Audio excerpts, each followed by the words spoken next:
ప్రపంచ ఆర్థిక వ్యవస్థకు వెన్నెముకగా భావించే అమెరికా ట్రెజరీ బాండ్లకు ఇప్పుడు గడ్డుకాలం మొదలైందా? అగ్రరాజ్యం అమెరికాపై నమ్మకం సన్నగిల్లుతోందా అంటే అవునంటున్నాయి తాజా పరిణామాలు. అమెరికా ఆర్థిక క్రమశిక్షణ లేకపోవడం, డొనాల్డ్ ట్రంప్ అనుసరిస్తున్న దూకుడు రాజకీయ నిర్ణయాల వల్ల ఇన్వెస్టర్లు బెంబేలెత్తిపోతున్నారు. అసలు ఏం జరుగుతోంది? డాలర్ పతనం దిశగా అడుగులు వేస్తోందా? దీనిపై ప్రత్యేక కథనం.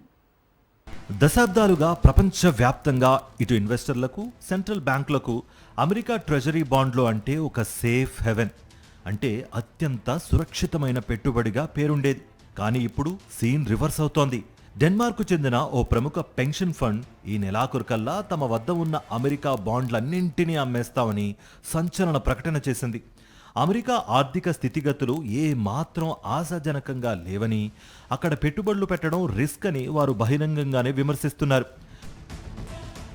డెన్మార్క్ ఆధీనంలో ఉన్న గ్రీన్లాండ్ స్వయం ప్రతిపత్తి గల భూభాగాన్ని అమెరికా స్వాధీనం చేసుకోవాలని చూడటం, అందుకు ఒప్పుకోని యూరోపియన్ దేశాలపై టారిఫ్ల పేరుతో బెదిరింపులకు దిగడం మార్కెట్లో అలజడి సృష్టిస్తోంది. యూరోపియన్ దేశాల వద్ద దాదాపు $3.6 ట్రిలియన్ విలువైన అమెరికా ట్రెజరీ బాండ్లు ఉన్నాయి.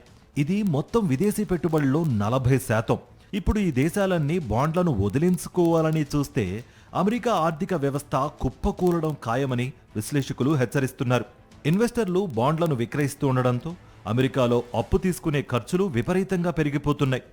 30 ఏండ్ల బాండ్ల ఈల్డ్ గత 4 నెలల్లో ఎప్పుడూ లేనంత గరిష్ట స్థాయికి చేరింది. అమెరికా బాండ్లను అత్యధికంగా కలిగి ఉన్న జపాన్ కూడా ఇప్పుడు తన సొంత మార్కెట్ వైపు మొగ్గు చూపుతోంది. జపాన్లో వడ్డీ రేట్లు పెరగడంతో అక్కడి ఇన్వెస్టర్లు అమెరికా నుంచి పెట్టుబడులను వెనక్కు తీసుకుంటున్నారు.